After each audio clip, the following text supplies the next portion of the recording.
Bonjour, c'est le numéro 3 des débriefs de la France Insoumise. Nous revenons aujourd'hui sur le débat qui a opposé Alexis Corbière à Benoît Hamon sur BFM lors de l'émission du dimanche 30 octobre. Un des points clés de ce débat portait sur le revenu universel, qui est une proposition que soutient Benoît Hamon. Le revenu minimum, idée qui permet un peu un peu stimulante, mais 300 milliards vous disiez, aujourd'hui 450 vous évoquez, alors que quel problème nous avons urgemment à régler? La pauvreté en France. Il y a 8,8 millions de gens sous le seuil de pauvreté. Il y en a 1 million supplémentaire depuis 10 ans. C'est une question terrible.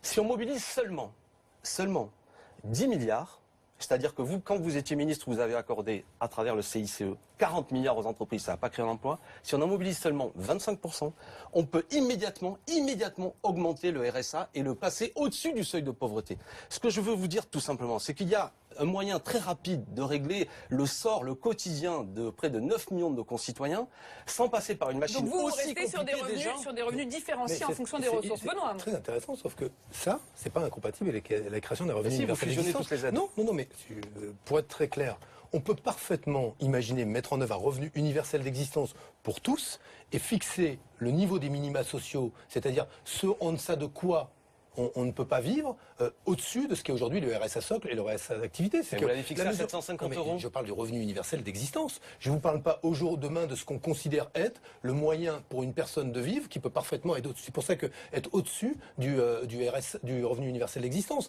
Quand on parle du revenu minimum, c'est-à-dire de celui qui, ce qui est nécessaire pour vivre quand on est le plus pauvre.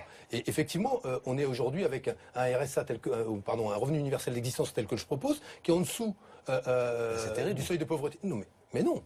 Ce que je vous dis, c'est pas qu'on va les mettre en dessous, c'est déjà largement en dessous. C'est qu'on peut parfaitement monter le revenu minimum et le compléter par rapport à un revenu universel d'existence qui change autre chose, qui est le rapport de tous au travail. Ce que je vous avec donner, la multiplication de petits jobs à 200, 300 Alexis euros. Corbière, vous n'avez pas retenu ce revenu universel, effectivement, dans votre programme.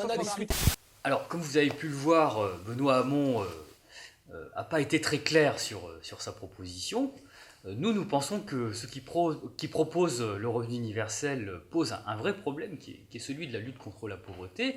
Et nous disons que si l'on veut vraiment lutter contre la pauvreté, il faut porter les minima sociaux au-dessus du seuil de pauvreté, c'est-à-dire 1 000 euros. Et ça, on peut le faire assez facilement en redéployant 10 des 40 milliards du pacte de responsabilité pour financer cette mesure. Et puis, il faut, de façon complémentaire, augmenter le SMIC net au-dessus de 1 300 euros. C'est ce que nous proposons dans le programme L'Avenir en commun. Et donc tout ça aurait un impact économique bénéfique à l'heure où l'économie est au bord de la dépression. Alors, qu'est-ce que propose Hamon? Et d'ailleurs, qu'est-ce que propose pas mal de gens aujourd'hui au PS qui ont récupéré cette idée de revenu universel, puisqu'on a vu que Valls proposait également ça. En fait, pour savoir ce qu'il propose, très précisément, il faut lire le rapport de la Fondation Jean Jaurès, intitulé « Revenu de base de l'utopie à la réalité », où la Fondation Jean Jaurès propose de passer aux travaux pratiques. Alors quand on passe aux travaux pratiques, c'est là que ça devient inquiétant, parce qu'on se rend compte que les socialistes aujourd'hui sont carrément sur, comme ils diraient, un logiciel libéral. Il s'agit ici d'accorder un revenu de base de 750 euros, on n'est même pas au niveau du seuil de pauvreté, à tout le monde, c'est-à-dire pas seulement aux pauvres, mais aussi aux riches, enfin bref, à tout le monde, puisque c'est réputé universel, y compris à Madame Bettencourt et aux plus riches. Et pour financer cette mesure, qu'est-ce qu'il propose? Il propose de basculer tout le financement de la sécurité sociale vers ce revenu universel de 750 euros, pour tout le monde. Alors il y aurait 1100 euros, 1125 euros pour les retraités, et puis vous aurez un peu d'argent de poche pour les étudiants, un peu plus de 300 euros au-dessus de 15 ans, un peu plus de 200 euros en dessous de 15 ans. Bon, mais bref, tout ça se préfinancé avec l'actuelle sécurité sociale, c'est-à-dire avec l'argent des cotisations des travailleurs qui aujourd'hui financent le système de retraite par répartition, et aussi les cotisations qui alimentent la couverture maladie. Autrement dit, si vous allez au bout des raisonnements, ça veut dire qu'aujourd'hui, si on mettait en place leur proposition, il n'y aurait plus de sécurité sociale. il n'y aurait plus de régime de retraite par répartition, il n'y aurait plus de couverture maladie, à l'exception, dans leur scénario, de la couverture des affections de longue durée. Et en plus, ce revenu de base serait cumulable avec les salaires, ce qui fait que les employeurs pourront dire, et c'est un des aspects du scénario qui les explore, qu'il n'y a plus de besoin de salaire minimum puisque l'État met 750 € financés par la collectivité. Donc il n'y a plus besoin de salaire minimum, il suffit de verser un salaire égal à 300 ou 400 €. Donc c'est la porte ouverte à la baisse des salaires, à la suppression du salaire minimum et à la mise en cause de tout le modèle social qui a été édifié depuis 1945 avec la sécurité sociale.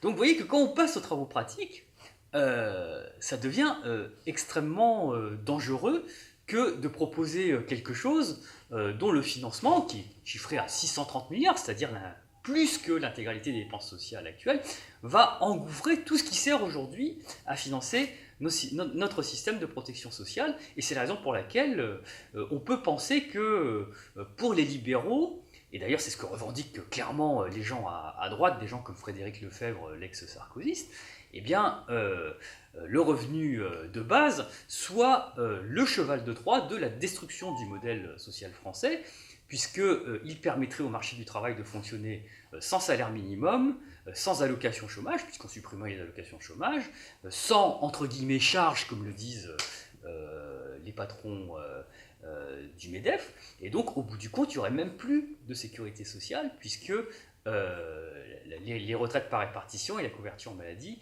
disparaîtraient, et les gens avec les 750 € sont supposés se soigner, ce qui veut dire que concrètement vont se développer les systèmes d'assurance privée et les fonds de pension, puisque 1125 €, ça ne suffira pas pour assurer nos vieux jours.